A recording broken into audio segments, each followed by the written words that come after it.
Victorious warriors win first and then go to war, while defeated warriors go to war first, and then seek to win. What up, gamers? It's noon here. I'm back with an EU4 military guide. I think this is going to be in two parts. The first one's going to be about getting ready for war and some important numbers, and then part two we're going to actually have a little war. I've started as Mewar. This is one of my favorite countries in the game because they start with a gold mine here in capital Mewar, and we're surrounded by a bunch of relatively small nations and then some bigger fish a little bit further away. So there's good opportunities to expand. You'll also notice we start with rebels. But this is not a Mewar guide. This is a military guide. And this video was requested by Stein. Thank you, Stein_YT, for the suggestion. Sorry, it's taken me a while to get here. I only do these videos pretty intermittently. But to start off with, we're just going to look at some of these important numbers. The two big ones are morale and discipline. So morale is also visible as this little green bar here, and I like to think of morale basically as hit points, though in terms of flavor of the game, it actually represents the willingness of your troops to fight, i.e. their morale. So when you lose a battle from morale dropping to 0, your troops run away. This other one, discipline, represents how well troops can hold their formations. So from the EU4 wiki, discipline both amplifies the damage done to enemy troops and reduces the damage received. So, for various reasons at the start of the game, that's the other thing I wanted to say. EU4 is extremely complicated. I'm not a real numbers guy. There's a wiki, which I'll drop a link to in the description, that's got all of the formulae and all of this other stuff that gets updated by much more knowledgeable people than me. And the other thing is that there are constantly patches and DLCs coming out, so by the time you're watching this, this might already be out of date. And so for that reason, I'm much more interested in giving you general rules of thumb than specific numbers, because the numbers will change a lot more than the general idea. And so generally at the start of the game, you're going to want more morale, and towards the end of the game, discipline becomes more important. They're both important the whole time, so both are good. And in terms of getting ready for war, one of the biggest things that you can do is hire an advisor that gives you either morale or discipline, and in fact we don't have either of those, which is disappointing. But yeah, that can just make a huge difference right at the start of the game. There are some other important details, so pips are these numbers here. There's fire damage, shock damage, and is this morale damage? Yeah, measure of how much morale damage it'll inflict on opposing units. Fire is basically range damage, and shock is basically melee. But basically they're just kind of separate phases. Again, from the wiki here, combat is divided into a series of 3-day phases. Phases alternate between fire and shock, with the fire phase happening first. At the beginning of each phase, each side rolls a die, and the result is used to determine the morale damage and casualties inflicted to the opponents each day in the 3-day phase. Basically, you roll some dice and then you add these numbers to it for your troops. And you can see as you move up in technology, you'll unlock more troops that have more and more pips. So more pips equals good. The same is true of generals. I'm just going to give our ruler military command. Doesn't really matter right now. Sorry, that was ear splitting. And you can see that this general also has fire, shock, maneuver, and siege pips. And actually, our king is apparently an awesome general. 2 fire and 3 shock is really strong, and siege pips are extremely valuable because they let you take forts much faster, which is not super relevant to combat itself, but is extremely relevant for wars. So those are kind of the most important numbers in terms of just stats of your units and generals and armies, is the pips, the morale, and discipline.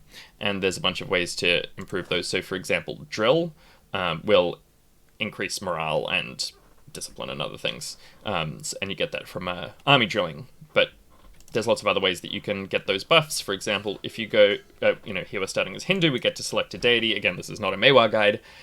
We can take this, plus 5% discipline, plus 5% siege ability one. So let's do that. And now our troops will all be better. I think we'll have to unpause, but this should tick over to 105%. there's some other important stuff that you need to know about. A big one is military tech. You can see here, this is basically saying when we level up to tech level 4, we'll improve this stat, which is land morale, by 0.5. There's all of these other stats, and as you rank up, you'll get improved flanking range and improved military tactics and all of this stuff. So you can see here at level 5, we'll improve combat width by 2. All of these numbers are kind of important, but on the other hand, almost no one actually knows how EU4 like combat works. There are like very deep, army comp guides and all of that sort of thing. You're very welcome to go and look them up yourself. But this is just, again, a relatively basic guide to getting ready to war and winning wars. And there's that old saying, an army marches on its stomach, and their stomachs is paid for by our army maintenance budget line item. So having a good monetary system is fundamental to winning wars. There's a whole lot of reasons for that, but basically when you go to war, you end up losing a lot of money, and then your troops fight worse, and you can't do anything about it. You can't hire mercs, you can't get more manpower, you have to fire advisors, whatever. So you always want to be making money, and to that end, a really useful piece of advice is at the start of the game, a lot of countries, not all, but a lot will start with 2 cavalry. And cavalry cost a huge amount more to maintain, so it doesn't actually say how much it costs to maintain here. Yeah, here we go. So base maintenance, 0.55 ducats a month. So those 2 horses are costing us nearly a third of our profits, something like that. Whereas the infantry only cost 0.16 ducats. So you can get a lot of cavalry. Sorry, you can get a lot of infantry out of the cost that it would take to maintain your cavalry. So a really good thing to do if you're a small country at the start of the game is delete your cavalry. I might end up doing that, but because we've got these rebels, I'm just going to hang on to them for now, and then I'll probably delete them after that battle. Another thing that affects your budget significantly is your land force limit. So we are currently capable of supporting a total of 13 land units without penalties. So you can see we've got 9 out of a maximum of 13. You can build above the... Oh, here we go. We've got that 0.5 discipline has apparently realized it exists now. If you go over that land force limit, you start being penalized, and it's going to start costing you money. Also, having injured troops costs you a lot of money. So, yeah, you want to stay close to your land force limit unless you know that you can afford to go over it for some reason. Okay. I think it's time to take out these rebels. So let's just send our troops over. Something I'll show you while we're here. This is a little tactical thing that's kind of more relevant for the next section of this war guide, which is going to be a bit more about how to actually, organize a war. You can see there's a river running through here between Gowa and these 2 provinces. Crossing a river will give you a malus, the opposite of a bonus, to your fighting stats. So I'll show you here. I'm just playing on really slow so I can talk while we're doing it.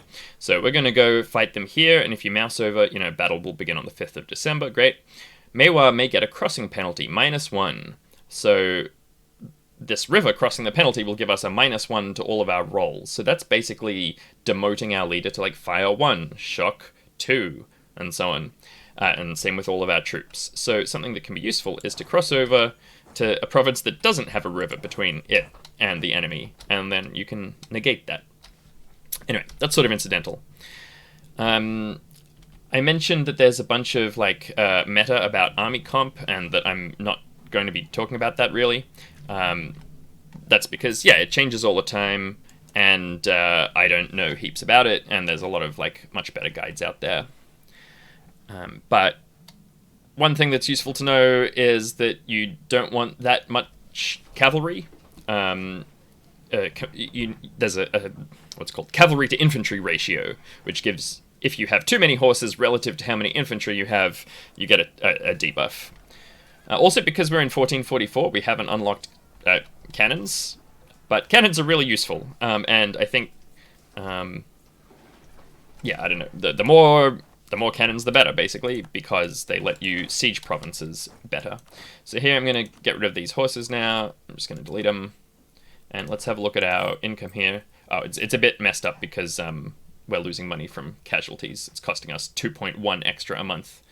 Just wait until the month ticks over so that we can, so 0.29, we're making 0.29 at the moment. Delete these 2 cavalry, we're making 1.4. So that's like how much we were making at the start of the game without this 2.1 penalty, or whatever it is, 1.89.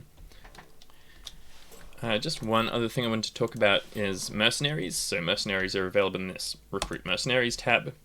And you should really use mercs a lot, in most cases. Your manpower reserves are very precious, and when your units suffer casualties, it costs you a bunch of money. So hiring the free company right at the start of the game can be really valuable, especially for this mission. Oh, we don't actually have it, sorry. Let's see if Hadoti has it. No, okay, so a lot of countries will have a mission to build your army to force limit. So, have as many as you're possibly allowed. And often just hiring the free company, like, right at the start of the game, especially if you know you're about to go to war in the first month or something, which, again, I haven't been setting up this game properly. I haven't got any alliances. I haven't set up my rivals, and I haven't been spying at all. So this is a bit unrealistic in a lot of ways. But hiring the free company can just, like, turn the tide of a battle with a similarly sized neighbor.